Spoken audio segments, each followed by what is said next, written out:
the youngest serving Archbishop in the United States. You are now, God's willing, a 2-decade opportunity to leave a mark in the region's 1.3 million Catholics. What do you hope to accomplish? I would say 3 things, and these are very broad right now. I've only been here 10 months in this role. One thing is to establish a spirit of hope for the Church of Philadelphia. It's no secret that the Church of Philadelphia has been in great crisis in the last 20 years, whether it was the sex abuse crisis, for which it caused so much pain to other people, but also to us. Painful, suffering time, a time of purging and a time of purification, and a time of, but also a time of renewal. And then the financial stress and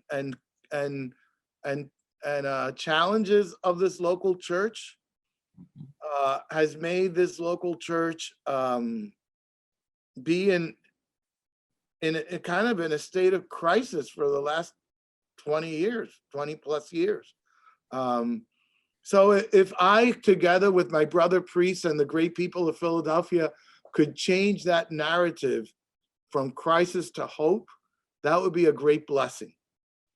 Another thing for me is to increase our resources, to get people more involved, and particularly have a great passion for youth and young adults, because as our Holy Father Francis says, they're the now of God.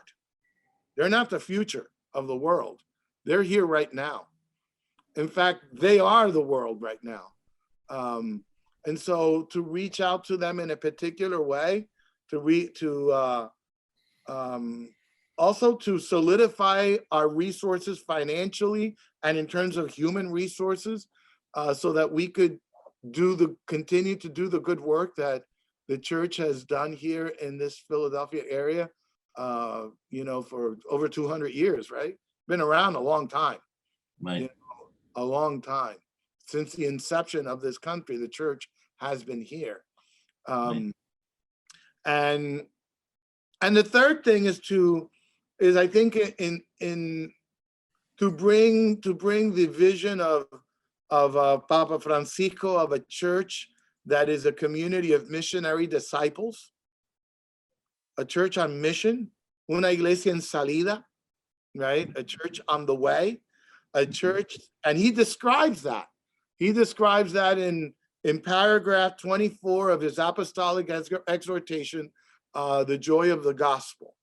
He describes the church as being a church of a community of missionary disciples, and that has 5 characteristics.